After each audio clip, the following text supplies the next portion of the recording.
All right, how's everybody doing today? Hotep, hey, this is Michael Imhotep, founder of the African History Network, host of the African History Network show. All right, share this broadcast on social media platforms. Give us a thumbs up, give us a heart, give us a like. Hope everybody's doing well today. So it is Monday, February 20th, 2023. And some of you all saw me on Faraji Muhammad's show, The Culture Today, on the Black Star Media Network. And at the end of our discussion, I talked about my 12-week online course that I teach on Saturdays, Ancient Kemet, the Moors, and the Ma'afa, Understanding the Slavery they teach you in school. We deal with thousands of years of history and what leads up to the transatlantic slave trade taking place. Okay, it's been some time since I've done a overview or a preview of the actual content of the course. Now, a lot of people about the content of the course, and we have there's 250 slides in the class. I do a PowerPoint presentation. We have book references, articles, video clips. There's about 250 slides. There's probably about 60, 70 articles that we reference in the class. And this is a 12-week online course, okay, that I teach. Now, we can't start studying our history in slavery, even when we deal with the transatlantic slave trade. We can't start in 1619. I know the 1619 project is airing on the Hulu channel right now, but we can't start in 1619. We can't start in the 1440s. With the Portuguese getting involved in the transatlantic slave trade, and the Portuguese are the first ones involved in 1441 with Anton Gonzalez going into Mauritania. We have to understand the history chronologically, and this is something that we look at in the class. We look at this history chronologically, and we go through and look at thousands of years of history and see what actually leads to the transatlantic slave trade taking place. And then we look at the slavery here, of course, in this country that we call the United States of America. We have to understand the history chronologically and deal with the 800-year occupation of Europe by the Africans known as the Moors, who take the teachings from ancient Kemet, ancient Egypt, into the Iberian Peninsula, today known as Spain and Portugal. And it's going to be these teachings that the Moors take into Europe from the Nile Valley region of Africa. It's going to be these teachings that bring Europe out of the Dark Ages, okay? And then the next period that Europe enters into is called the Renaissance era, which is a period of new enlightenment. So we have to deal with the 800-year occupation of Europe by the Africans known as the Moors, who entered the Iberian Peninsula in 711 AD. This course not only deals with the transatlantic slave trade, but thousands of years of history that leads up to the transatlantic slave trade taking place. August 20th, 2019 marked the 400th year anniversary of those 20 and odd Africans or 20 and odd Negroes who came into Point Comfort August 20th, 1619, in what would later be called the colony of Virginia. Now, this is on the White Lion pirate ship, which was an English pirate ship. And even though that did happen, August 20th, 1619 did happen, Africans were in the land we call the United States of America, going back at least 51,700 years. Okay. And we reference the work from Dr. David Imhotep, who wrote the book, The First Americans Were Africans, Documented Evidence. And we look at a number of different archaeological discoveries as well in the class. We look at a number of different archaeological discoveries also. Now, August 20th, 2019 marked the 400th year anniversary of those 29 Africans who came into Point Comfort in what would later be the colony of Virginia. Okay. And they come into, it's actually Hampton, Virginia, that they come into. Now, this year was known as the year of return. 2019 was known as the year of return, as many African Americans were and continue to reconnect to Africa and travel to Ghana and other West African countries. When we discuss the transatlantic slave trade, we first have to understand that African people are the original people of North, Central, and South America. Okay, African people are the original people of North, Central, and South America. And we've been in the land that we call the United States of America going back at least 51,700 years. Now, this does not mean that the transatlantic slave trade did not happen. Yes, it did. We have to understand thousands of years of history that lead up to the transatlantic slave trade taking place. Okay, so I posted the link here on the thread of the broadcast. You can register for this 12-week online course. We do the sessions live. All the sessions are archived and recorded.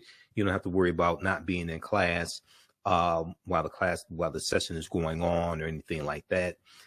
Even after the 12-week online course is over with, a year from now, 2 years from now, you have full access. You can go watch the entire course. So visit our website, theafricanhistorynetwork.com, theafricanhistorynetwork.com, to register for this 12-week online course, Ancient Kemet, the Moors, and the Ma'afa, understanding the transatlantic slave trade, what they didn't teach you in school. You can also use this information with your children. I would say the content is PG-13. And I'll also share information with you how studying our history benefits our children and benefits us as a people, because there's studies that document this also. So recently we've seen attacks on the teaching of African American history and African history in public schools across the country, especially in a lot of these former Confederate states. Okay, we see the attacks going on against the Advanced Placement African American Studies course coming from the College Board, the attacks from Florida.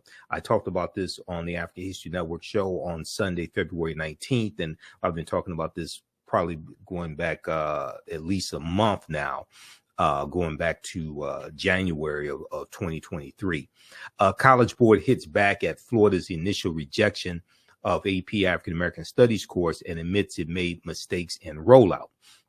So we see these culture wars being played out. We see books being banned. We see Reverend Al Sharpton led a march in protest against Governor Ron DeSantis banning this Advanced Placement African American Studies course Wednesday, February 15th, 2023. Okay, so we saw that take place. We've seen after Juneteenth became a federal holiday in 2021, signing the law became a federal holiday, we started seeing a lot more articles being written about Juneteenth. And this article here from the New York Times is a very interesting article. And most Americans know little or nothing about Juneteenth, poll finds. Most Americans know little or nothing about Juneteenth, poll finds. And in the article, it talks about 60% of Americans know little or nothing about Juneteenth.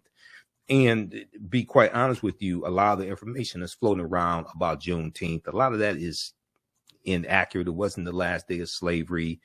There's a lot. The Emancipation Proclamation did not free the enslaved Africans. So there's a lot of misinformation floating around.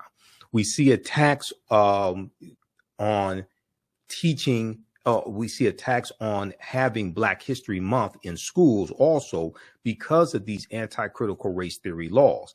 So in 2022, we saw a lot of stories that dealt with how it's harder to celebrate Black History Month and teach it in schools that have these new laws, these new rules. This article here from Axios.com, new rules are limiting how teachers can teach Black History Month.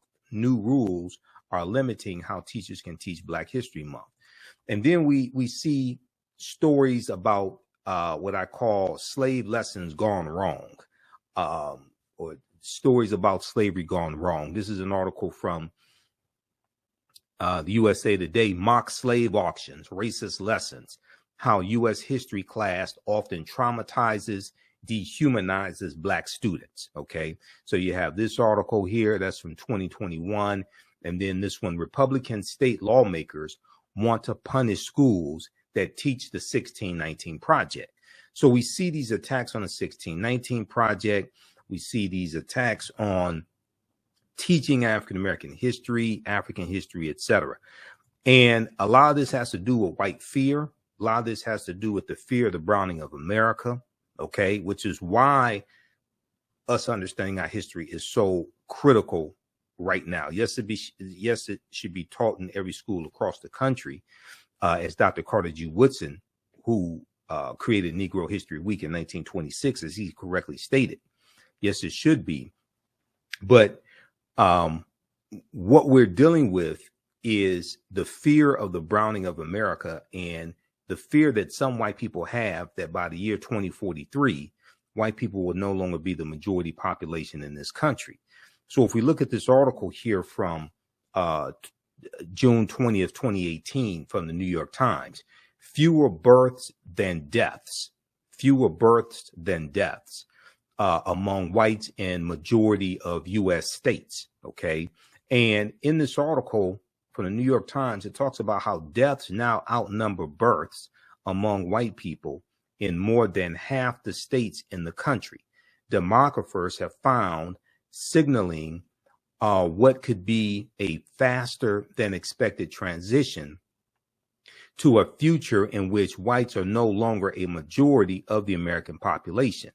The Census Bureau, the U.S. Census Bureau, has projected that white people could drop below 50% of the population around 2045, a relatively slow-moving change that has been years in the making. But a new report this week, when this article came out, it came out in June of 2018. But a new report this week found that white people are dying faster than they are being born now in 26 states out of 50, which is up from 17 states out of 50 just 2 years prior. And demographers say that shift might come even sooner. Quote, "It's happening a lot faster than we thought. It's happening a lot faster than we thought," said Rogelio Saenz, Saenz, who is a demographer at the University of Texas at San Antonio and a co-author of the report. It examines the period from 1999 to 2016 using data from the National Center for Health Statistics, the federal agency that tracks births and deaths. He said he was so surprised at the finding that at first he thought it was a mistake. And we know one of the large contributing factors is the opioid crisis and how it's devastated a lot of white Americans in various states. Now, when you look at the 2020 census, the 2020 census was the first census since 1790 where the population of white people dropped below 60%. It was 57% in the 2020 census. You can go to census.gov and read it. Okay. So we have all this going on right now. So us understanding our history, us understanding African history, African American history is more important than ever based upon what we're dealing with. And we have to understand history, law, politics, and economics. History, law, politics, and economics, because they are all interrelated, interconnected. So when you see me on Roland Martin Unfiltered, you see me on Faraji Muhammad show, The Culture, you hear me talk about this. You listen to the African History Network show, you hear me talk about this as well. Okay, now, so the 1619 project, you've heard me talk about it. You've heard there's some good information there, but you've heard my criticisms about it. And it's important for us to understand that much of what we've been told about Virginia's 1619 first Africans is wrong. Okay. Much of what we've been told about Virginia's 1619 first Africans is wrong. There's a good article from VirginiaMercury.com from August 11th, 2019 that deals with this. And in 1619, codified slave laws didn't exist in any of the 13 colonies. And a lot of people are so shocked when they hear this. The whole way that slavery evolved in this country and even the way race evolved in this country is different than the way we actually think it evolved. Okay. I mean, that gets also in the Bacon's Rebellion, 1675, 1676, in the colony of Virginia, what happens after Bacon's Rebellion and the introduction of the term white in the colony of Virginia around 1681 to break up the alliance between enslaved Africans, free African Americans, poor whites, white indentured servants, things of this nature. That all comes to a head in Bacon's Rebellion, where you have this rebellion of 500, about 500 people of different races, different statuses, some enslaved Africans, some white indentured servants, etc. And they burned down the town of Jamestown, Virginia in 1676 because they were all being exploited on the tobacco plantations in Virginia. And they realized that they had a common enemy. They were being exploited by the ruling elite. Okay, this is Bacon's Rebellion. Then you go to 1705 and the Virginia Slave Codes of 1705, which is going to become a model, and other colonies are going to adopt these slave codes. And the Virginia Slave Codes of 1705 make a distinction between Negroes and Moors. So you get into this, you start dealing with a deep understanding of history, and you start seeing how all this evolves, and nationalities and status, and start seeing how all of this evolves. Okay. So the way this history actually happens is much different than the way we think it happens. So the way we talk, I like this type of information. Like on the broadcast. Okay, continue here. And we have the link here in the thread of the broadcast where you can register for this 12-week online course. It's on sale, $80, regularly $130. Ancient Kemet, the Moors, and the Ma'afa, understanding the transatlantic slave trade, what they teach you in school. All right, now, Africans were in South Carolina in 1526, 93 years before Virginia. Okay, now this is not talked about a lot.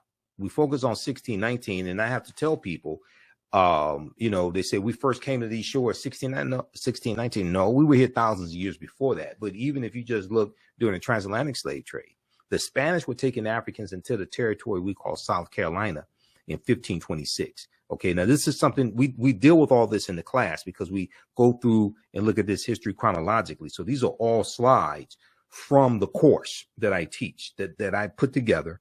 I'm a historian, been studying history 32 years. I put together this curriculum as well as the second class that I teach, which is from the Civil War to the Civil Rights Movement and Black Power, 1800 to 1968, which goes through and goes deep into looking at that 168-year period of history and analyzing what happened to us also after slavery ended.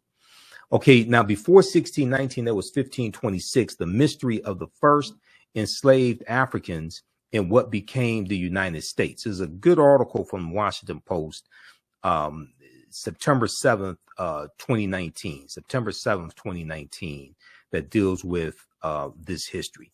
1526 is not talked about a lot. Okay. And you had those Africans, there's going to be an uprising. They're going to overthrow their oppressors and they're going to run away. And it's believed they went to live with Native Americans. So it was the Spanish tried to set up the settlement, but it was a failed settlement. Now, Spanish explorers brought 100 African slaves to a doomed settlement in South Carolina or Georgia. Within weeks, the subjugated revolted, then vanished. Maybe that's why they don't want us to know about 1526, because those Africans overthrew their oppressors. So maybe that's why that's not talked about a lot. But that's 93 years before Jamestown, Virginia. And then in 1513, Juan Ponce de Leon, the Spanish conquistador, comes into Florida, and he has an African with him named Juan Garrido. Juan Garrido was born in West Africa around 1480. And Juan Garrido is probably the first African we know of by name, in this land that we call the United States of America, or what Native Americans call Turtle Island. And Dr. David Imhotep talks about Turtle Island in the book, The First Americans Were Africans, Documented Evidence. Okay, so we look at different African, some different African civilizations, ancient African civilizations like ancient Nubia. And we look at African empires besides Egypt that Europeans and Arabs tried to claim as their own. One of them is ancient Nubia, okay, or Ta-Nehisi, which existed from about 4500 BC to 500 AD. And Nubia is the mother of ancient Kemet. Nubia is the mother of ancient Kemet or ancient Egypt. Okay, and Abyssinia or Ethiopia is the grandmother. So to understand ancient Kemet, ancient Egypt, you have to understand Nubia and understand Ethiopia. Now, ancient Nubia or Ta-Seti or Ta-Nehesi, also known as Kush, which was more of a region. Kush was more of a region than a kingdom. And some of that also depends upon which period of time you're talking about as well. But ancient Nubia was a region along the Nile River located in northern Sudan and southern Egypt or southern Kemet. Okay. And today, the lower portion of Egypt and the upper portion of the Sudan, that is where Nubia was. Okay. The geographical demarcations that we see in on the map that we see in Africa, the 54 African nations, those largely come from the Berlin Conference of 1884 and 1885. Okay. The Berlin Conference, the conference to divide Africa. There's a good article that I referenced, the interview that I did with Professor James Small, and we talked about, I think it was in the interview where we talked about the Woman King. There was a good there's a good article from thought.co. Okay, and it's on the Berlin Conference. This one right here, the Berlin Conference to divide Africa, the colonization of the continent by European powers. This article is from June 30th, 2019, and it goes in, deals with some of the history of these 14 European nations having this conference in Berlin, Germany, and and they carve up Africa into colonies. Okay, they carve up Africa into colonies. This is one of the ways how Great Britain got so much territory in Africa from the Berlin Conference also. Okay, so check this out. This deals with the Berlin Conference of 1884 and 1885. There was no African representation at the Berlin Conference. Okay, there was no African representation at the Berlin Conference. These were all Europeans. Now, so when we look at Nubia, it was home to some of Africa's earliest kingdoms, known for rich deposits of gold. Nubia was a major trading port for luxury goods that came from sub-Saharan Africa, such as incense, ivory, and ebony. The first monarchy of recorded history was established in Nubia. The Nubians were also known for their exceptional archery skills that provided the military strength for their rulers. Kings of Nubia ultimately conquered and ruled Egypt for about a century, for about 100 years. Monuments still stand in modern Egypt and Sudan at the sites where Nubian rulers built cities, temples, and royal pyramids. Now, also, there are twice as many, when we look at the Sudan today, there are twice as many pyramids in the Sudan as there are in Egypt. Okay, there are over 200 pyramids in the Sudan. Okay, there are twice as many in the Sudan as there are in Egypt, because the Sudan, Nubia, was the mother of ancient Kemet.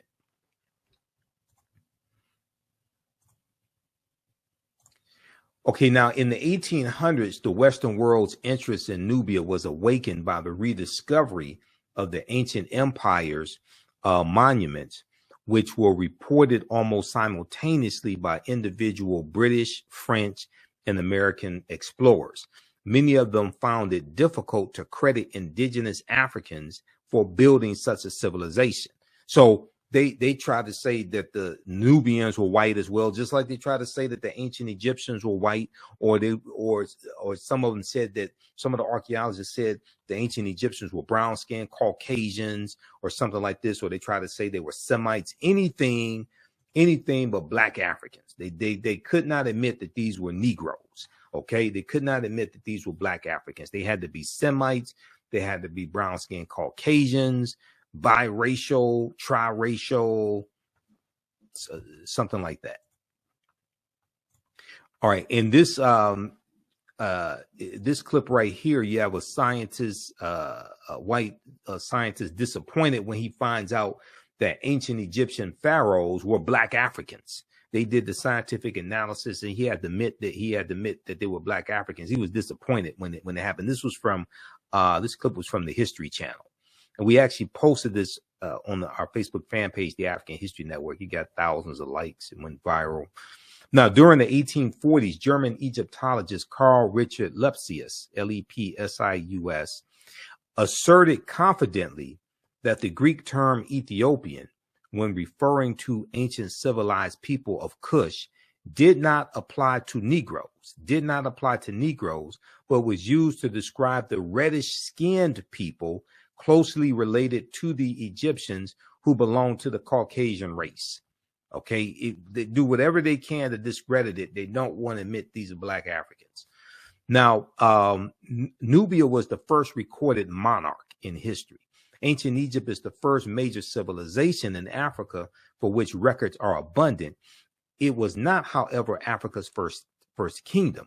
A March 1st, 1979 New York Times front page article written by journalist Boyce Rensberger reported, quote, evidence of the oldest recognizable monarchy in human history preceding the rise of the earliest Egyptian kings by several generations has been discovered in artifacts from ancient Nubia. End quote.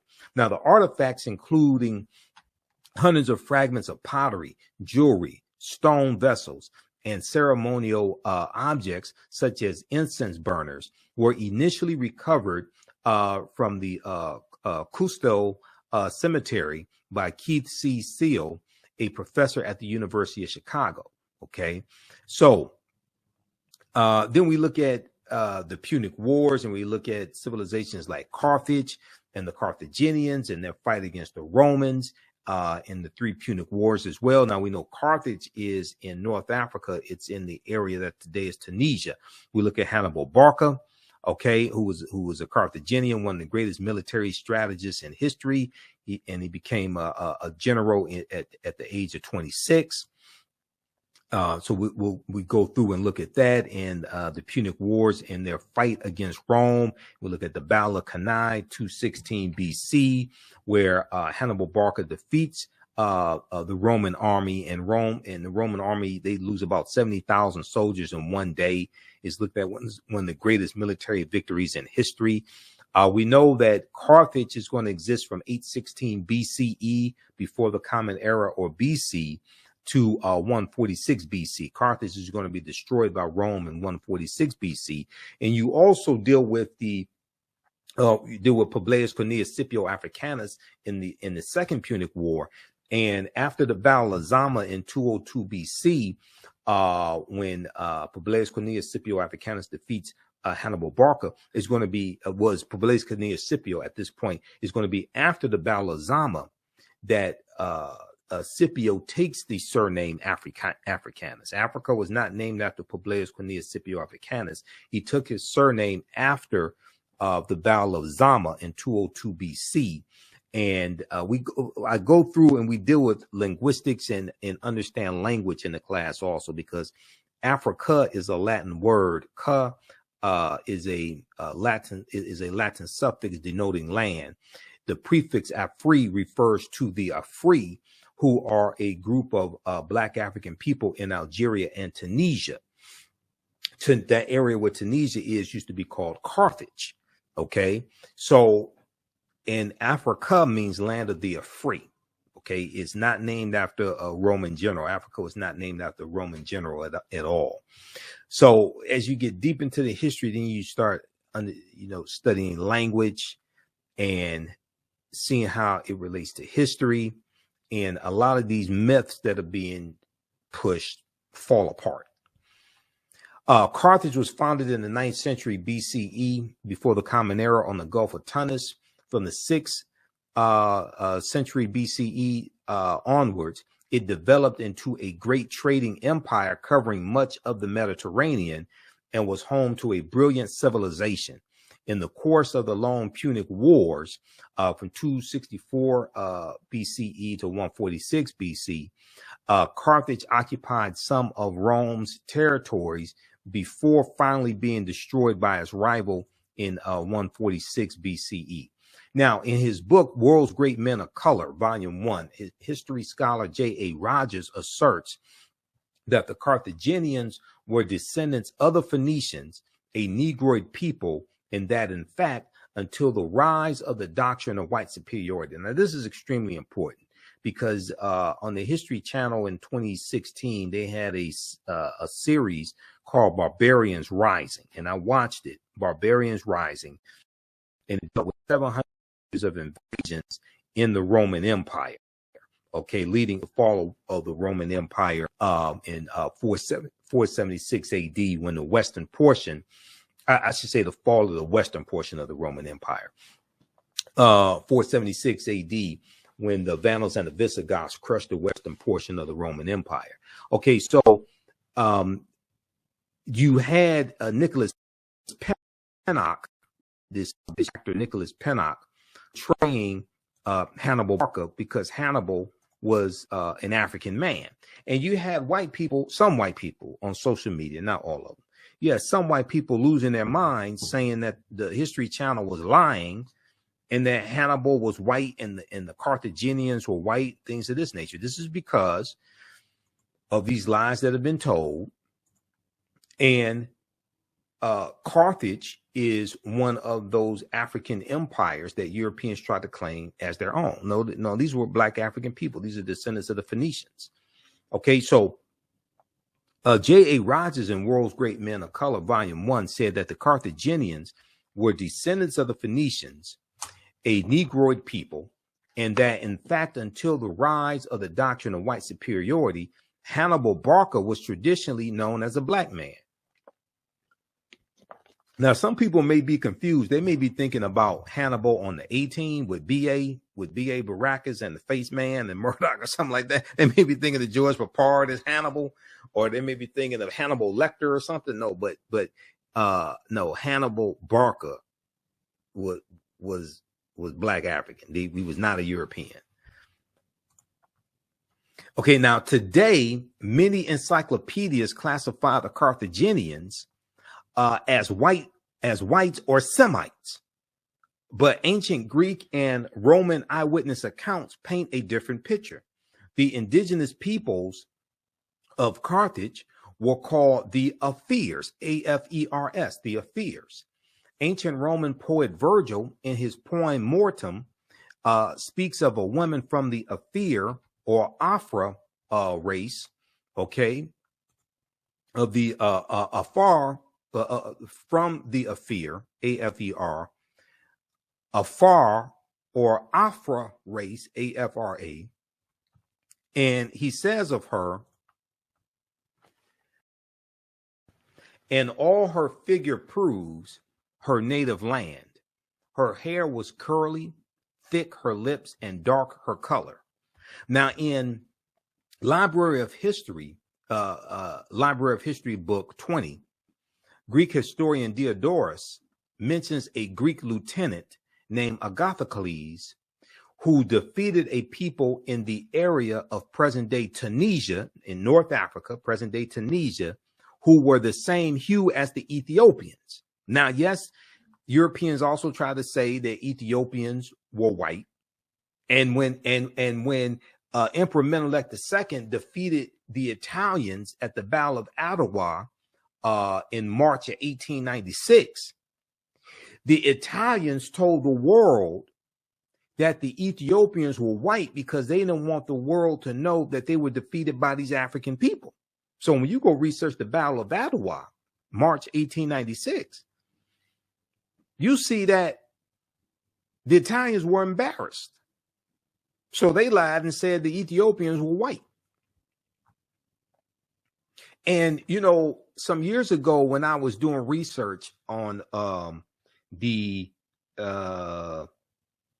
mythology of Andromeda and Cassiopeia, There are two constellations named Andromeda and Cassiopeia, but they're named after mythological African women. And this comes out of, you have them in Greek mythology, but these were African women, because we know, like Zeus, who's the king of the gods in Greek mythology. Zeus, according to Greek mythology, they tell you Zeus came from Ethiopia. Okay, because Zeus was African. But I was researching Andromeda and Cassiopeia, and I came across a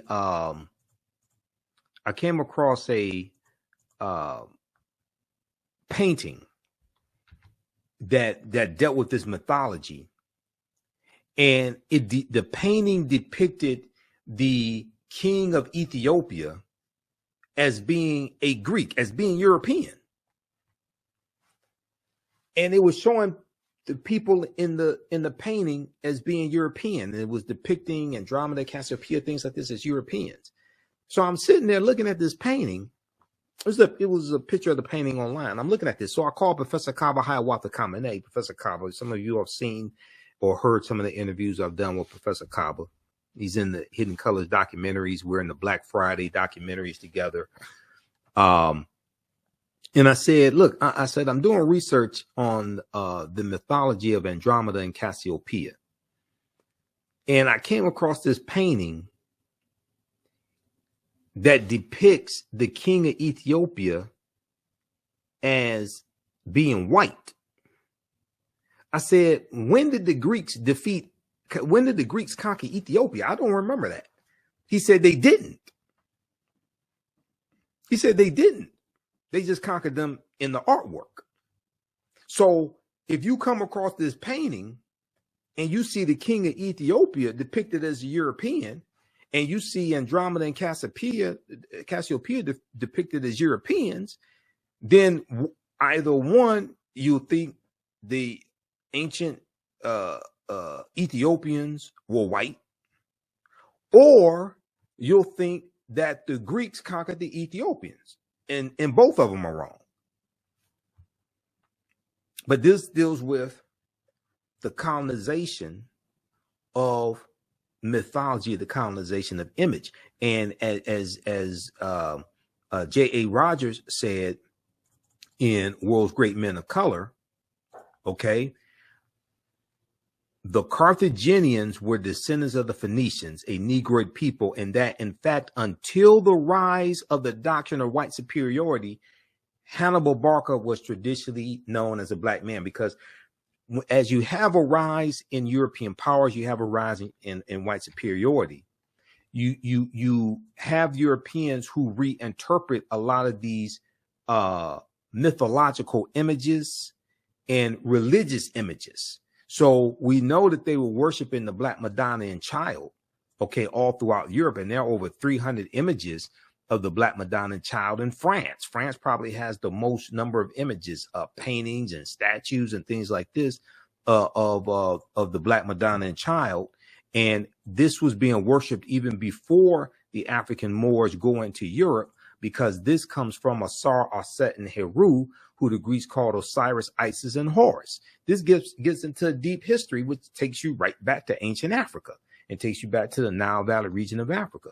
But as Europeans are going out conquering people's lands in the 1400s, they're going out conquering people's lands. They're recovering from the Black Death, the bubonic plague, which hit Europe in spurts from 1347 to 1400. And Europe loses between a quarter to a third of their population as they're going into the Caribbean and setting up sugarcane plantations, and they're rebuilding Europe, and they're extracting the mineral wealth and extracting Africans out of Africa and enslaving them, things like this. You start seeing a reinterpretation of a lot of these different figures, images, etc. And as you have a rise in European powers, you have a rise in the dominance of the European phenotype. And we go from the Black Madonna Child to the decolorized version of that with the white Mary and Jesus. Okay. All right, Kate. Now, how do you all like this type of information? Give us a thumbs up, give us a heart, give us a like on this broadcast. Visit our website, theafricanhistorynetwork.com, theafricanhistorynetwork.com. And we have the information right on the homepage of the website. 12-week online course, Ancient Kemet, the Moors, and the Ma'afa, Understanding the Transatlantic Slave Trade, what they didn't teach you in school. So this class is on sale, $80 right now. Our next class is Saturday, March 4th, 2023, 2 p.m. to 4 p.m. Eastern Standard Time. Click right here to register for the full course. So I do the sessions live. All the sessions are archived and recorded. Even after the 12-line course is over with, you can go back and watch the entire course as much as you want to. You'll have full access. All right. And then we also have a bundle pack where you get both classes that I teach on sale for $120. That's a $300 value. There will be 5 of my lectures that will be in the video library when you log into your account, and you'll be able to watch 5 of my lectures as a free bonus as well. Now, the second class that I teach deals with history from 1800 to 1968. And this is Black resistance movements from the Haitian Revolution to the Civil War, Civil Rights Movement, and Black Power Movement, 1800 to 1968. So I teach this class on Sundays, 2 p.m. to 4 p.m. Eastern Standard Time. Our next class is Sunday, March 5th, 2023. And with this course here, we study in depth this 168, 170 year period of history. Okay, this is a 12-week online course as well. Same structure as the first class. Click right here to register here. And we have to understand that history leading up to the Civil War, what led up to the Civil War taking place, but then also understand what happened after slavery ended as well. Okay. And this helps us understand how we got to where we are today. What were the laws and policies? What were the laws and policies that were put in place to put us in the predicament that we're in today? All right, let's continue. And we definitely appreciate your support, because this helps finance the African History Network. This helps support the African History Network. Helps us keep broadcasting the radio show, do the research, pay some of the bills, etc., because it takes a lot to do all of this. Okay, so how you all like this type of information? Give us a thumbs up, give us a heart, give us a like on the broadcast. You can post your comments here also. Are you learning anything from this class, from this class overview? Okay, so we have Carthage. Europeans try to claim Carthage for themselves also, and we deal with Carthage in the class. And the Punic Wars, we talk about Numidia also, which existed from about 202 BC to 46 BC, because we go through and we'll look at different African civilizations. We'll go through and look at a chronology of thousands of years of history. Now, Numidia was another great Black Berber Libyan nation in northern Algeria during the time of the Romans and Carthaginians. It began as a sovereign state and later alienated and later alternated status between a Roman province and a Roman client state. It is considered to be the first major state in the history of Algeria and the Berber world. Okay, it's considered to be the first major state in the history of Algeria and the Berber world. All right. Now, Numidia has also been classified by European and Arab historians as a Caucasian or Semitic built civilization. However, in his book, The Destruction of Black Civilization, Dr. Chancellor Williams declared that Libya was once so nearly all Black that to be called a Libyan meant that one was Black. Okay, Libya was once so Black that to be called a Libyan meant that one was Black. The Greek historian Herodotus, writing about Libya in his Histories, Book 4, stated, quote, "One thing I can add about this country, so far as one knows, it is inhabited inhabited by 4 of which 2 and 2 are not. The indigenous people are the Libyans and the Ethiopians. The Libyans and the Ethiopians. The former, the Libyans, occupying the northerly, and the latter, the more southerly parts. The immigrants are the Phoenicians and the Greeks.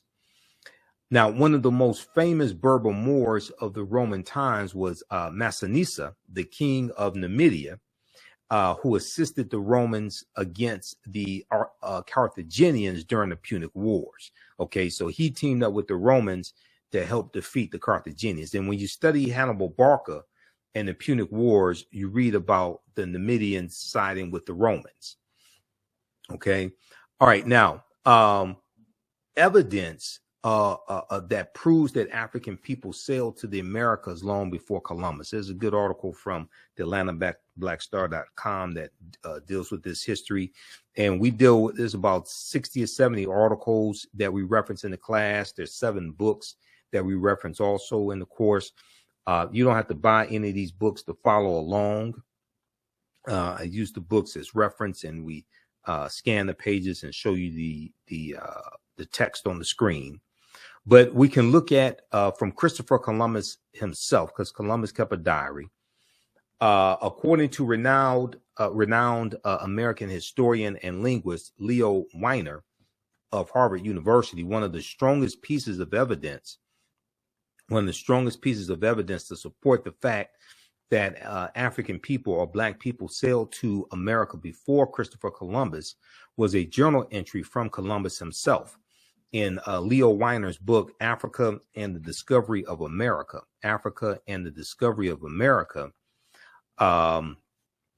he explains that Columbus noted in his journal that the Native Americans confirmed, quote, black-skinned people had come from the southeast in boats trading in gold-tipped spears. Black-skinned people had come from the southeast in boats trading in gold-tipped spears. Now, the discovery of American narcotics in Egyptian mummies has also left some historians amazed. Recently, archaeologists discovered the presence of narcotics only known to be derived from American plants in ancient Egyptian mummies. These substances included South American cocaine from erythroxylon and nicotine from Nicotiana tabacum.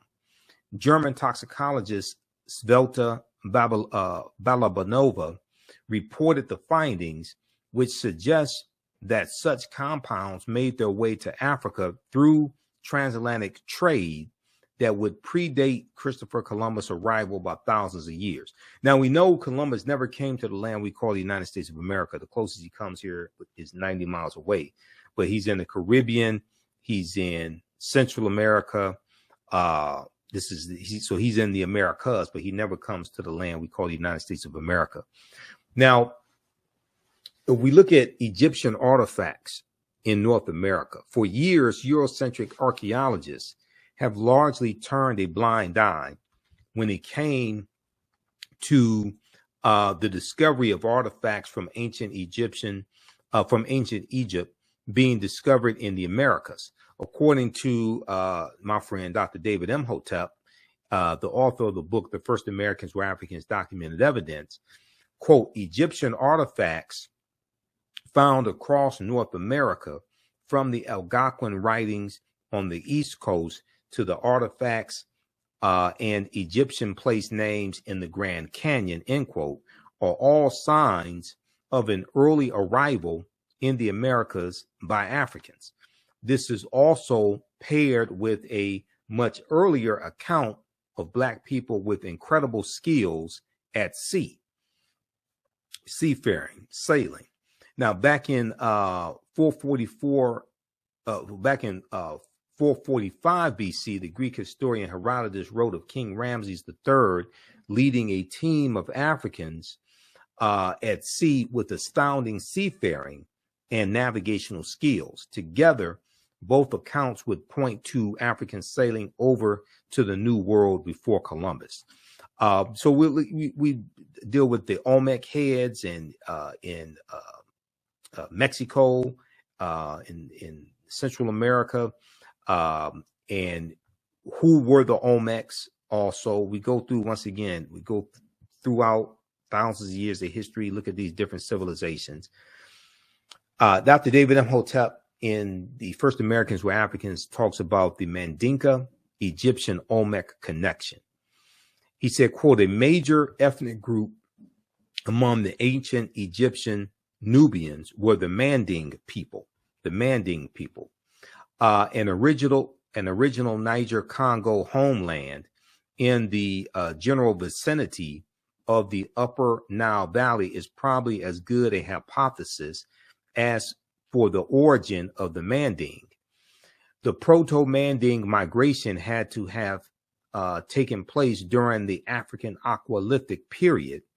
That was a wet period in Africa that lasted thousands of years at a time when the Sahara was fertile and had river systems and Great Lakes. The Nile flowed west across the Sahara and emptied into the Atlantic Ocean during very ancient times. This would have enabled East Africans direct access to the Atlantic Ocean. The longer route would be to sail to the Nile River, to the Mediterranean Sea, and then head west to the Atlantic Ocean. When the Manding reached Central America and began mixing with the local population, they were labeled Olmecs. When the Manding reached Central America and began mixing with the local population, they were labeled so a mixture of the Man or Mandinka and other Indians or American Indians. Do not forget that the Manding made the basics, so the Egyptians, the main and the base of the Olmecs of each other. So he talks on page 2 of The First Americans Were Africans documents. You all have seen the numerous interviews I've done with Dr. David M. And let me refresh the screen right here.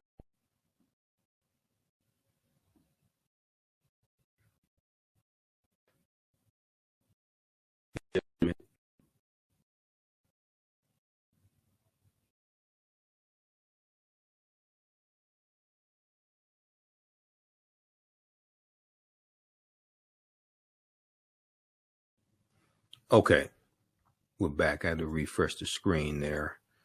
Okay, so can everybody, you all should be able to hear me okay?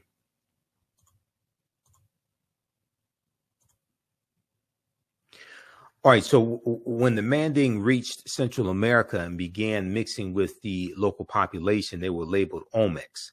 The Olmecs were supposedly a mixture of the Manding or Mandinka and American Indians or Americans. Do not forget that the Manding made up the base of the Olmecs, so the Egyptians, the Manding, and the base of the Olmecs are related to each other. Okay, this comes from page 82 of The First Americans Were Africans, Documented Evidence by Dr. David Imhotep. His book is a fantastic book, and his first book is out of print. The second book came out in 2021. And that's available at Amazon. The First Americans Were Africans, revised and expanded. Now, in 1311 AD, thousands of years after the Olmec arrived, the Mandinkan Muslim Abu Bakr II sailed 2,000 ships from Mali, West Africa, in the Atlantic, headed west. When they reached South America, they left signs on the rocks at the mouths of rivers, warning followers of dangerous or friendly natives. So Dr. David Imhotep talks about this on page 88 of The First Americans Were Africans, Documented Evidence.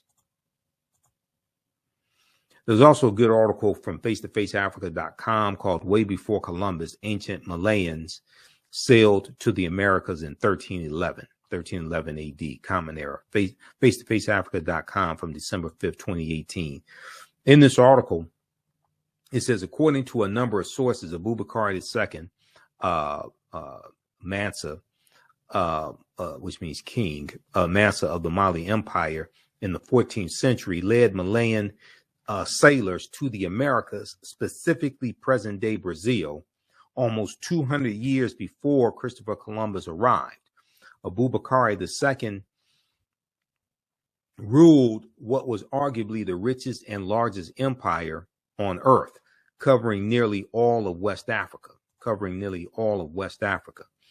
The BBC reported in the article, Africa's Great Explorer, which came out December 13th, the year 2000, on the saga of Abubakar II, he left with 2,000 boats, by Malayan scholar Gausu Diawara, notes Abubakar wanted to find out whether the Atlantic Ocean, like the great river Niger that swept through Mali, had another bank. He had traveled extensively throughout and outside of the African continent, already owning most of the continent. His predecessor and uncle, Sundiata Keita, had already founded the Mali Empire and conquered a good stretch of the Sahara Desert and the great forests along the West African coast. Okay, so we look at West Africa and Ghana, Songhai, and Mali, but also Mansa Musa is also related. There's a relation between Mansa Musa and the fictitious character of T'Challa in Black Panther in Wakanda. Now, there's a good article from history.com, the official website of the History Channel, that talks about this, okay?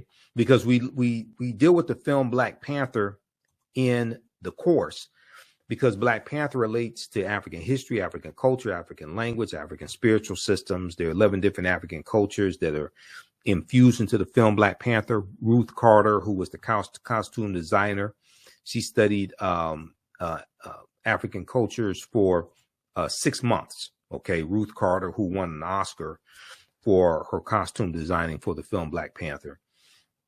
And she incorporated 11 different African cultures into the movie.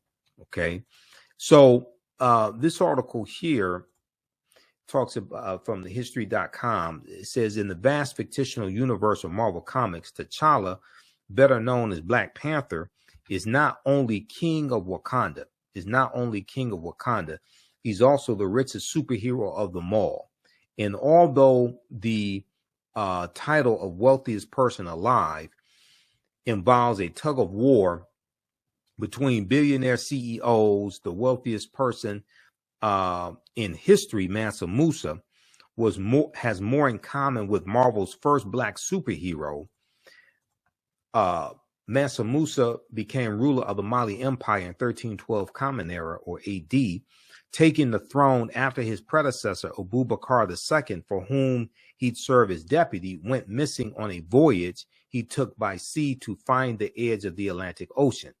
Mansa Musa's rule came at a time, now this is extremely important right here. Mansa Musa's rule came at a time when European nations were struggling due to raging civil wars and a lack of resources. Okay, so Europe was dealing with poverty, famine, disease, civil wars, things like this, while West Africa is thriving, while the Mali Empire is thriving. During this period, the Mali Empire flourished thanks to ample natural resources like gold and salt. So this article is entitled This 14th Century African Emperor Remains the Richest Person in History. This is from history.com, the official website of the History Channel, March 19th, 2018. So we know the character of Black Panther, T'Challa, was introduced in Fantastic Four issue 52, July of 1966. And it was a 2-part series. And in this comic book, in the first part of the story, T'Challa defeats the Fantastic Four in their own comic book. Okay.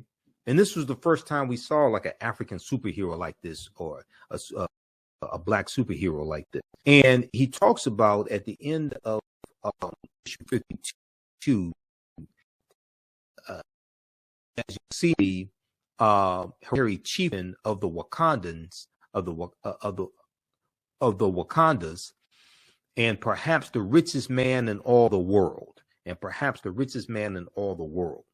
Okay, now the Panther deity of Bast that we see in the movie, the Panther deity that watches over Wakanda, that comes from Bastet, which was a neter or deity in ancient Kemet, ancient Egypt, that was in the form of a lioness, okay, and then later a cat. Ancient Egyptian goddess worshipped in the form of a lioness and later a cat, goddess of warfare in Lower Egypt, worshipped as early as Second Dynasty, around 2890 BCE, before the Common Era. Okay, so the film is so deep because it helps reconnect us to African history, African culture, African language, etc. The language spoken in the film Black Panther is isiXhosa, which is a real African language spoken in Southern Africa. And isiXhosa has the click sounds in it also. And we know the click language was the original language. We know that with the Wakandan salute comes straight out of ancient Kemet. That's as always, right over left. And that is the symbol, that's the pose of the Nasubites, or the pharaohs in the sarcophagi, the painted coffins, the sarcophagi is right over left. Is the symbol of power, symbol of royalty. And we see that, go all around the world as well. Now, Wakanda is a real word. Wakanda basically means possesses secret powers, and we see the word Wakanda in the Omaha, Ponca, and Sioux Indian languages also. Wakanda is not something just made up. It's a real word. Ruth Carter did a hell of a job on the costume design for the film Black Panther. She was also the costume designer on the film Malcolm X as well. But one of the African influences we see in the film Black Panther, and we go through and study the film Black Panther in the class because there's so much there. And I've done lectures. Well, first of all, I did 3 months of research on the first Black Panther movie to be able to do my lectures on the film Black Panther. And I incorporate a lot of that into this class. Okay. So how do you all like this type of information so far? Post your comments here. Give us a thumbs up. Give us a heart. Give us a like on this broadcast. The Basotho, who are from Lesotho, which is an enclave inside of South Africa. It's a country within a country. They have these blankets that we saw incorporated into Black Panther. These are cultural blankets, the Basotho heritage blankets. These blankets have a deep cultural significance and history.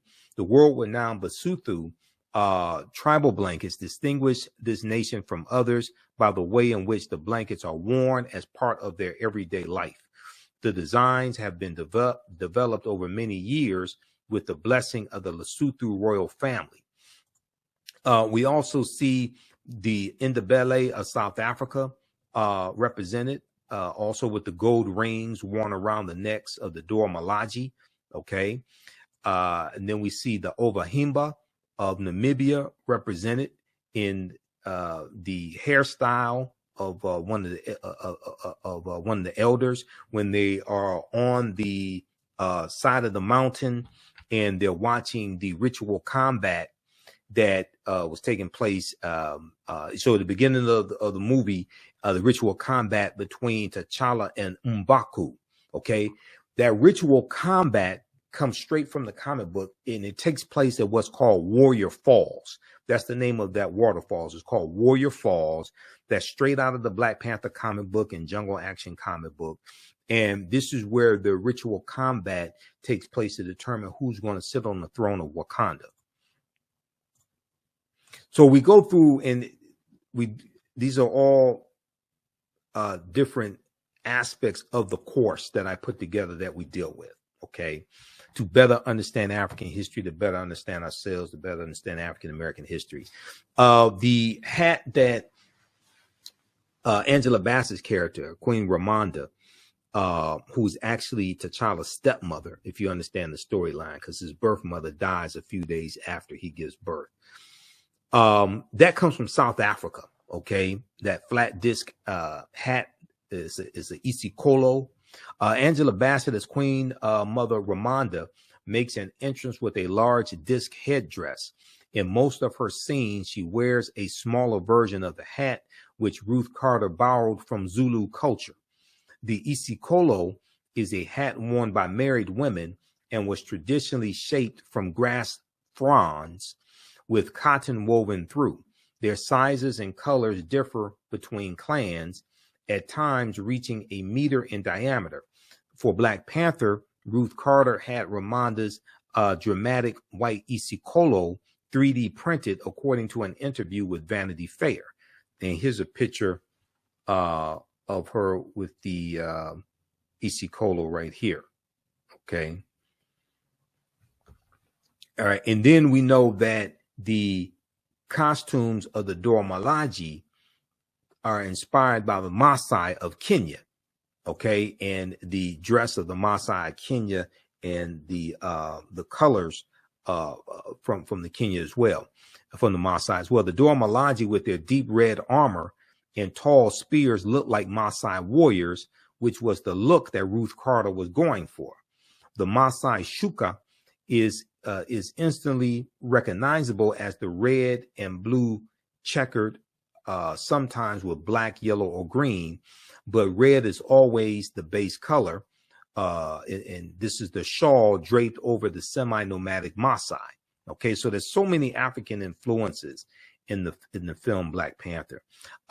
We use Dr. David Imhotep's book, The First Americans Were Africans, Documented Evidence as a reference. He's a friend of mine. I've interviewed him like 13, 14 times. So some of you all have seen the interviews I've done with him as well, or heard the interviews on the African History Network show. Page 14 of his book deals with a discovery made in Allendale County, South Carolina in 2004 by Dr. Albert Goodyear.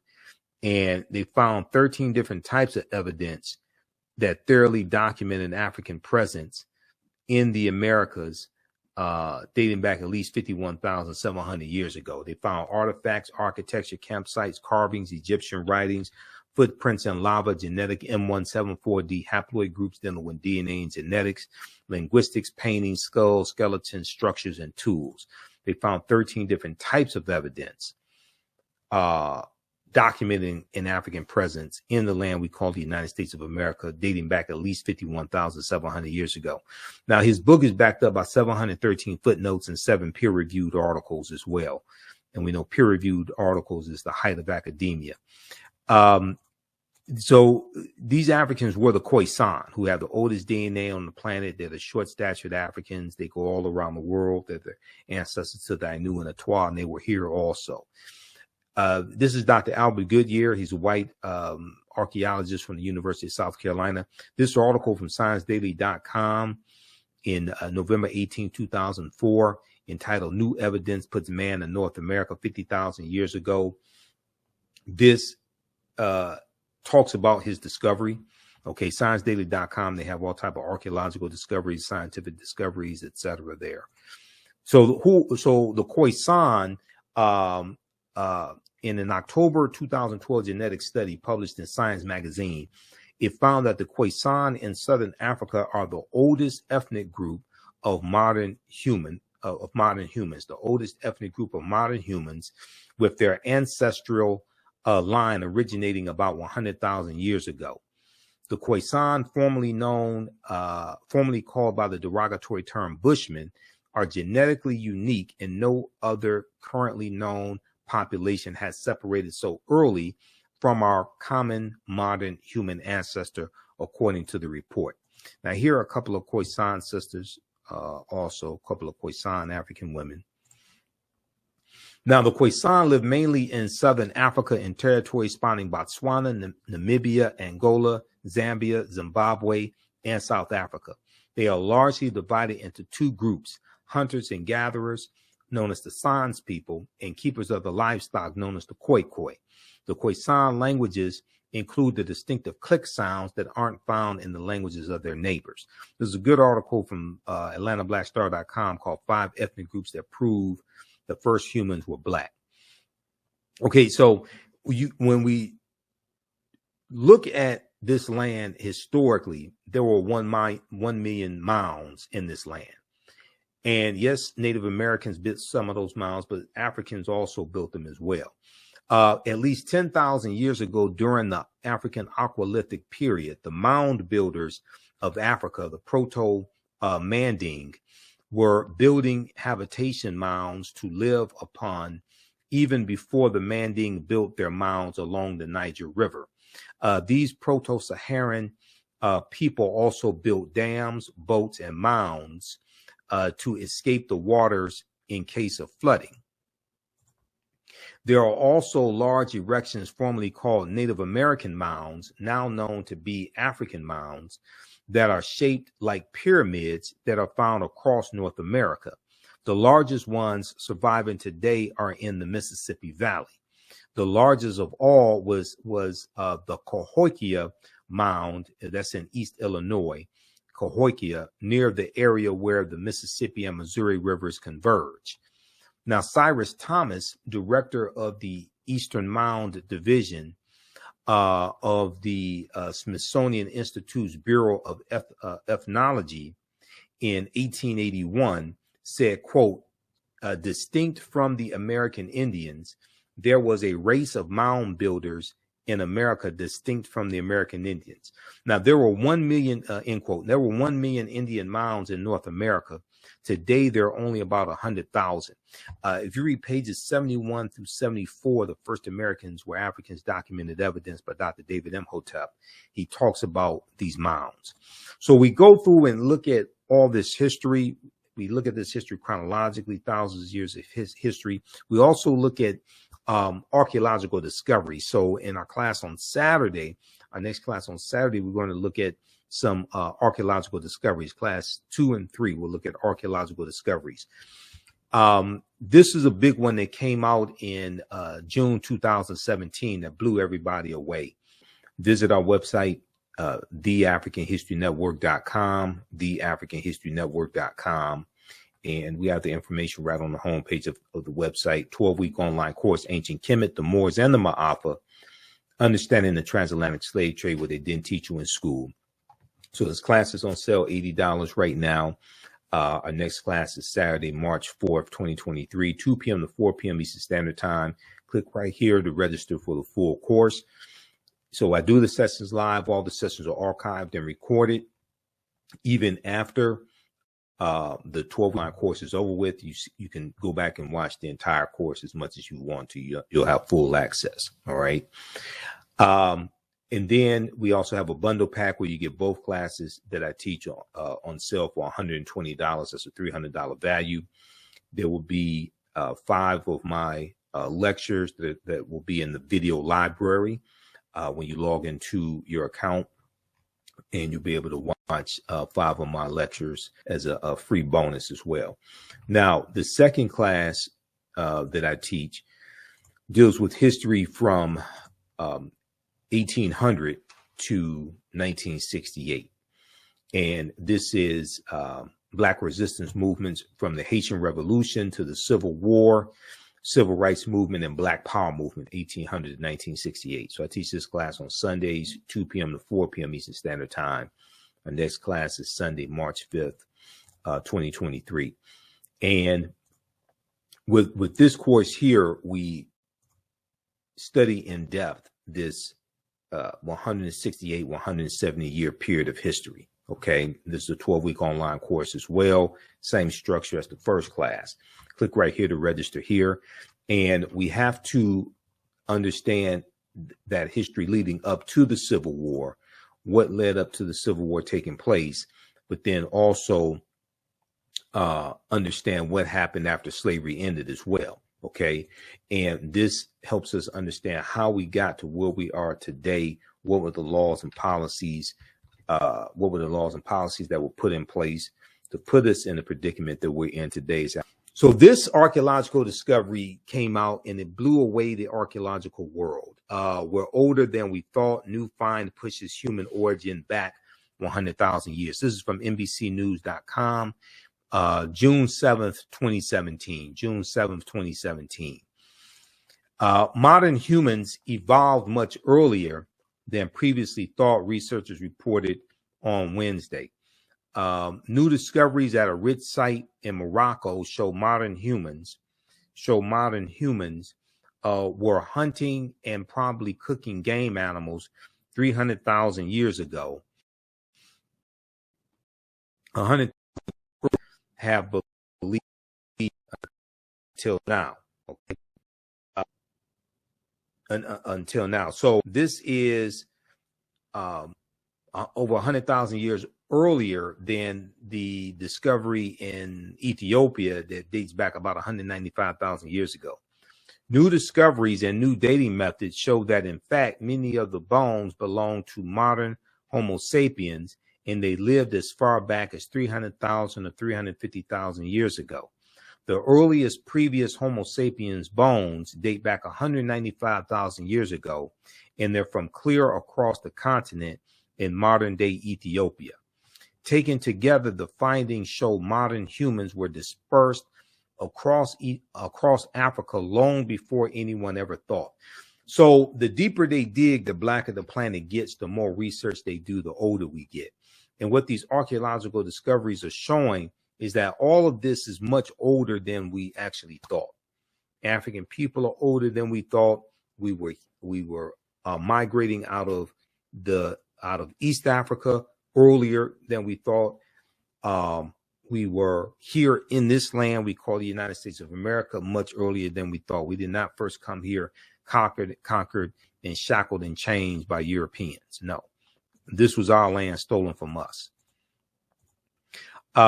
This article from February 2010, New York Times, on Crete, new evidence of very ancient mariners. It talks about how stone tools were found on the Greek island of Crete over the course of 2 summers, and these stone tools date back 130,000 years ago, which pushes maritime sailing in the Mediterranean back thousands of years. It causes them to have to rethink everything, push the timeline back.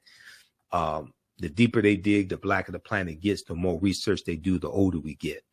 This study right here deals with how positive feelings about blackness improve academic performance for Black girls. This is why this type of information is so important, not just for African Americans, but also for our youth.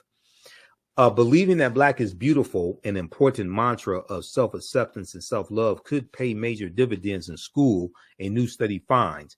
An article in the Journal of Blacks in Higher Education, an article in the Journal of Blacks in Higher Education focuses on a new study from Sharita Butler Barnes, a professor at Washington University in St. Louis, which finds that young Black women with strong racial identity are more likely to be academically engaged, curious, and persistent. The survey looked at 733 Black middle and high school girls in 3 socioeconomically school districts in the Midwest. The study, called Promoting Resilience Among African American Girls, Racial Identity as a Protective Factor, was published on the Child Development Journal website, and found that feeling positive about being Black, along with feeling supported by their schools, correlated with the girls' greater academic motivation. Researchers also found that feeling good about your racial identity could act as a buffer for students in hostile or negative academic environments. Researchers also found that feeling good about your racial identity could act as a buffer for students in hostile or negative academic environments. Persons of color who have unhealthy racial identity beliefs tend to perform lower in school and have more symptoms of depression, end quote, Professor Sharita Butler Barnes noted. She went on to say, we found that feeling positive about being Black and feeling support and belonging at school may be especially important for African American girls, classroom engagement, and curiosity. Feeling connected to the school may also work together with racial identity attitudes to improve academic outcomes. Read this article here from theroot.com. New studies find that positive feelings about blackness improve academic performance for black girls. This is from January 10th, 2018 from theroot.com. Now, this article here from blackamericaweb.com from 2012, this dealt with how, this dealt with a study that showed how TV watching kills black boys' self-esteem. TV watching, excessive TV watching, kills black boys' self-esteem. A new study, a new, precise, and exhaustive year-long study finds that watching television regularly distorts and ultimately destroys the self-esteem of young black males, who often find themselves comparing one another to the characters they view on air, leaving them feeling trapped and as if there are, quote, very few positive life paths they can aspire to, end quote. So there are numerous outlets that ran this story. This particular one comes from blackamericaweb.com, July 14, 2012. So then we have this study right here. This is a joint study by the University of Pittsburgh and Harvard University. It deals with how African-American teens with racial pride do better in school. And University of Pittsburgh has an article, Can Instilling Racial Pride in Black Teens Lead to Better Educational Outcomes? Pitt University study shows racially conscious parenting strategies can be the key to student success in school. AfricanGlobe.net has the article, Black Teens with Racial Pride Do Better in School, from January 1st, 2013. African-American teenagers perform better academically when their parents instill in them a sense of racial pride. A new study by the University of Pittsburgh and Harvard University, Harvard University, shows that when parents use racial socialization, such as talking to their children or engaging in activities that promote feelings of racial knowledge, pride, and connection, feelings of racial knowledge, pride, and connection, it offsets racial discrimination's potentially negative impact on students' academic development. Maybe this is why you have these anti-critical race theory laws, and they're attacking teaching African-American history, African-American studies, etc. And they may not say that you can't teach it, but when they put laws in place, anti-critical race theory laws in place that are very ambiguous, it causes a fear among teachers where they oftentimes don't know what can be taught. So they will shy away from certain topics or avoid or not teach a lot of this history in the first place, because there's a fear from some people of us knowing the truth. And there's a fear of their children knowing the truth as well. So we also deal with the influence of Africa, especially ancient Kemet here in the United States. The Washington Monument is an ancient African symbol called a Tekhen. There are about 1,200 Tekhenu all throughout ancient Kemet. Today, they're less than 12. And you have 3 that are in London. You have London, England, New York City, and Paris, France. There's a good article called Cleopatra's Needle, how 3 ancient Egyptian obelisks ended up in New York City, London, and Paris, France. And the Tekhen, or the obelisk, that comes from the story of Asar, Aset, and Heru, who the Greeks called Osiris, Isis, and Horus. There were approximately 1,200 Tekhenu built in ancient Kemet, but only about a dozen are found in Egypt today. Many of the Tekhenu removed from Egypt are now in Istanbul, Turkey, London, England, Paris, France, Berlin, Germany, New York, Rome, Italy, Vatican City, and elsewhere throughout the world. The Tekhenu are now called obelisks by their new owners, and few know their origin or that they symbolize the resurrection of the African king Asar, who the Greeks called Osiris.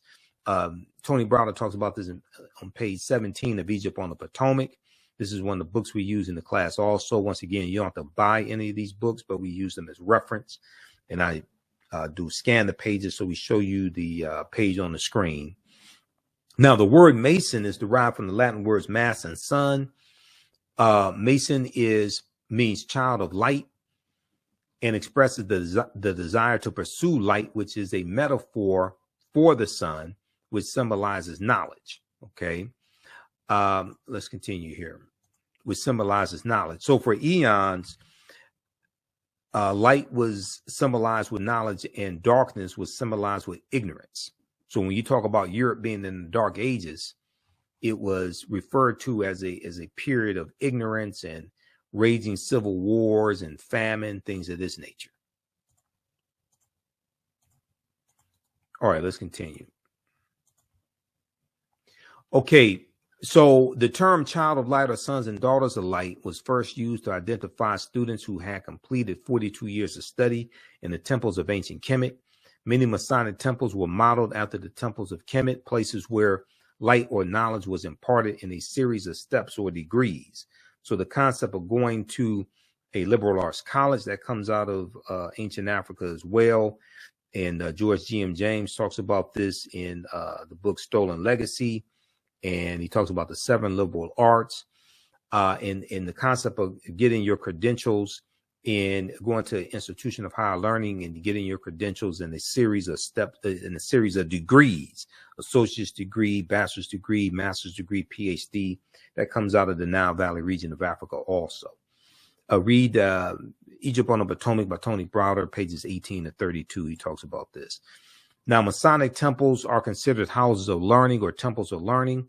The term Mason or child of light is a direct reference to the highest degree of the Kemetic education system. The 33 degrees of instruction within Freemasonry represent a fraction, just a fraction of the 360 degrees of instruction that comprised the Kemetic system of education.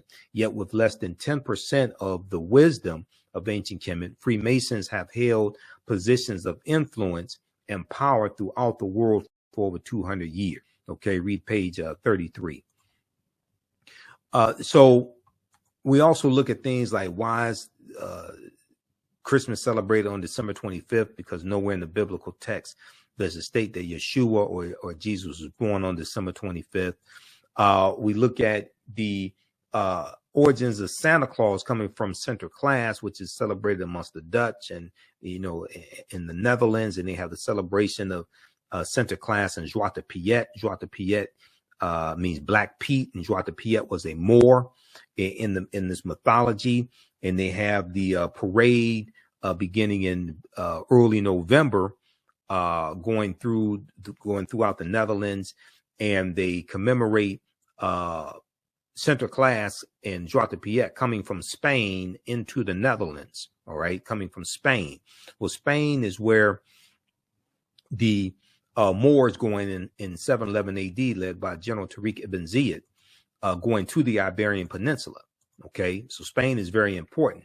Now, who were the Moors? The Moors' ancestors were known as the Garamantes. These were a Black African people living throughout North Africa. Hannibal Barca was Garamanti, as well as St. Augustine.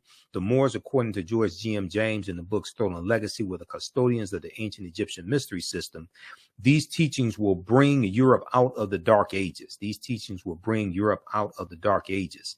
Now, the word Moor is derived from the Greek word moros, which literally means black or a very dark color.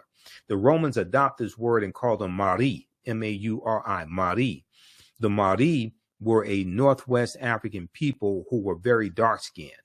The Romans will refer to the region of Northwest Africa as Mauritania, Mauritania is Latin and means the land of the black-skinned people. You'll also see the term Marish. Now, the Romans would later adopt the word as a reference for the black-skinned inhabitants they encountered in Africa. Golden Age of the Moor, edited by Dr. Ivan Van Sertima, is another book that we use in the class. And if you look at pages 527 and 187, you'll see references for that information. Okay, so we go through and we look at some of the history of the Moors also. Runoko Rashidi had a really good article for AtlantaBlackStar.com called Moors, Saints, Knights, and Kings, the African Presence in Medieval and Renaissance Europe. We use 2 of Runoko's books in the class. This is one of the books here. This is Black Star, the African Presence in Early Europe. Okay, Black Star, the African Presence in Early Europe. This is one of the books we use. And it deals with the history of the Moors in Europe. So the study of the African presence in history, whether in the African diaspora or Africa itself, is a really rewarding endeavor. In this study, we realized that slavery alone is not African history, and that the African history is everybody's history. The history of African people, Black people, is rich and comprehensive, inspiring, and often known. Nowhere is this more the case than the African presence in medieval and Renaissance Europe.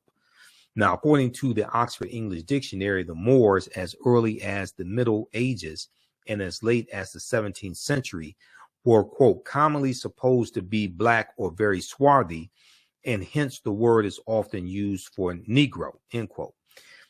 In the early 8th century, after a grim and extended resistance to the Arab invasions of North Africa, the Moors joined the triumphant surge of Islam. Following this, they crossed over from Morocco over to the Iberian Peninsula, where their swift victories and remarkable feats soon became the substance of legends. In July 710, Tarif, with 400 foot soldiers and 100 horses, all Berbers, successfully carried out a mission in southern Iberia. That was the reconnaissance mission, to get the lay of the land and see what's going on. Then Tariq goes in 711 AD. Tarif, an important city in southern Spain, is named after him. Then in 711 AD, Tariq ibn Ziyad goes in also, okay? And wasting no time to relish his victory, Tariq pushed on with his dashing and seemingly tireless Moorish cavalry to the Spanish city of Toledo. Within a month's time, General Tariq ibn Ziyad had effectively terminated European dominance of the Iberian Peninsula. Okay, so we'll also talk about Ghana, Shanghai, and Mali. One of the things that I've added to the class, because I've been teaching this class on and off since 2017, is we'll also talk about Queen Nzinga of the modern day Angola, because we know that the documentary from executive producer Jada Pinkett Smith is on Netflix now, African Queens, and the first installment deals with Queen Nzinga. And one of my teachers, Professor James Small, was a consultant on the series. Okay, so when I interviewed him in January, we talked about Queen Nzinga, and we talked about the African Queens series also. We also talked about Godfather of Harlem, because he's the technical consultant. He's the historical consultant on Godfather of Harlem. So we definitely have to deal with Christopher Columbus in this class to get a better understanding of the spread of the transatlantic slave trade and the involvement of Spain, because the Spanish are the second ones. The Spanish are the second ones involved in the transatlantic slave trade. Okay, and we know the Portuguese are the first ones involved, and Spain and Portugal are right next to each other. Now, convinced that what was Columbus looking for? Convinced that he would find a new lucrative sea route to the Orient, to Asia, by sailing west to find silk, tea, spices, gold, etc. This was big business in the 15th century. Okay, Europeans lost their trading route to Asia because of the fall of Constantinople to the Ottoman Turks. Okay, so the Ottoman Turks captured Constantinople and thus divert the trade in Eastern European slaves away from the Mediterranean to Islamic markets. The Italians increasingly look to North Africa as their source for slaves. All right. Now, Columbus never found that direct water route from the west going east that he was looking for. When we look at where he goes on his 4 voyages, he never comes to the land we call the United States of America. Okay, he goes into Cuba, Haiti, Puerto Rico, Honduras, Panama, the Bahamas, Hispaniola. The western third of the island of Hispaniola is where Haiti is, etc. He never comes to the land we call the United States of America. If you go to history.com and search for Columbus, they have a good chart there. It shows you where he went on his 4 voyages. Now, what was the transatlantic slave trade?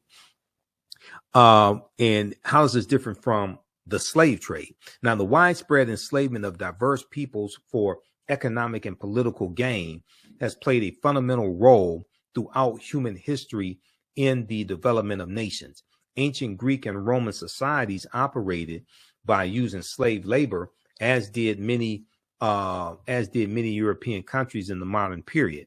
As early as the Middle Ages, Mediterranean cities were supplied with Moorish black slaves from Muslim countries in North Africa.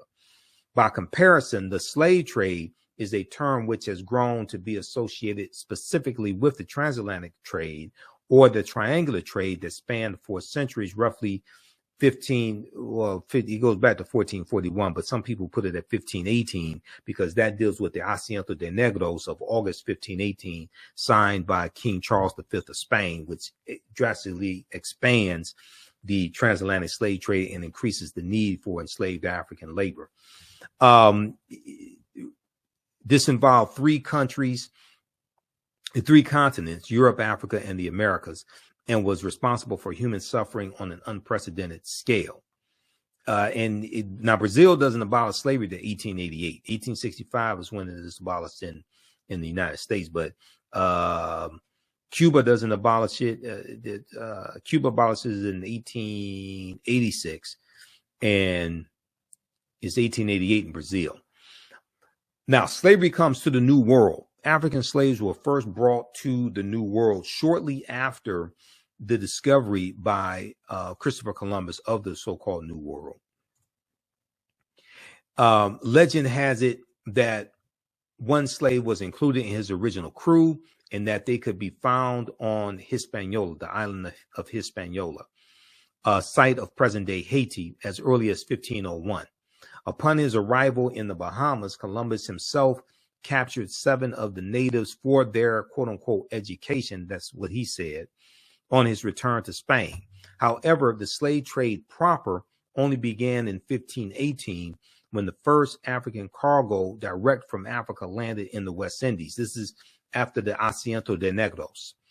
The importation of Africans to work in the Americas was the inspiration of the Spanish bishop Bartolomé de las Casas, whose support of black slavery was motivated by humanitarian concerns. And de las Casas is a bishop, Bishop Bartolomé de las Casas.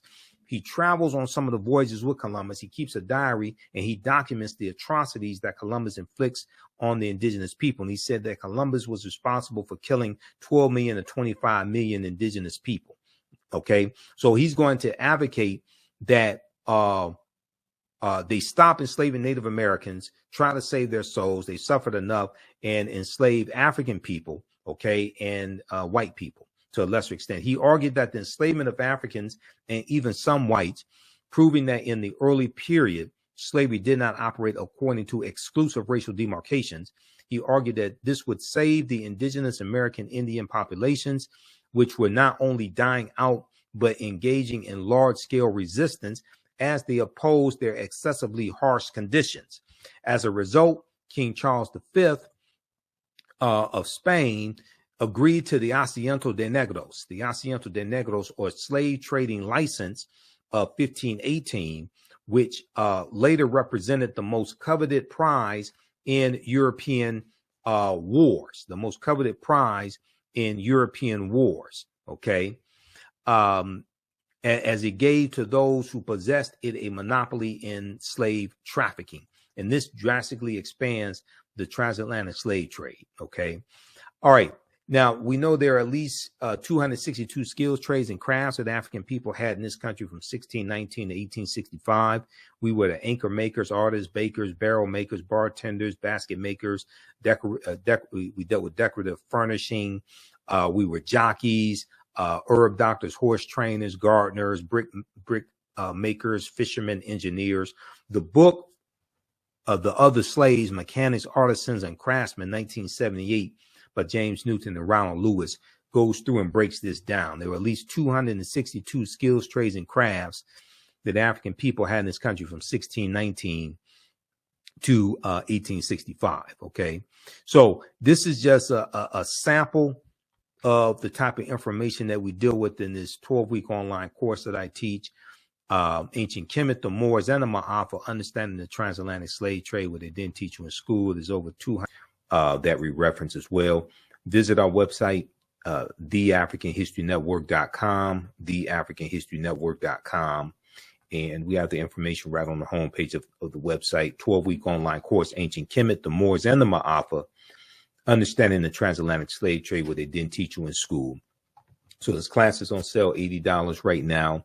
Our next class is Saturday, March 4th, 2023, 2 p.m. to 4 p.m. Eastern Standard Time. Click right here to register for the full course. So I do the sessions live. All the sessions are archived and recorded. Even after the 12-line course is over with, you can go back and watch the entire course as much as you want to. You'll have full access. All right. And then we also have a bundle pack where you get both classes that I teach on sale for $120. That's a $300 value. There will be 5 of my lectures that will be in the video library when you log into your account, and you'll be able to watch 5 of my lectures as a free bonus as well. Now, the second class that I teach deals with history from 1800 to 1968.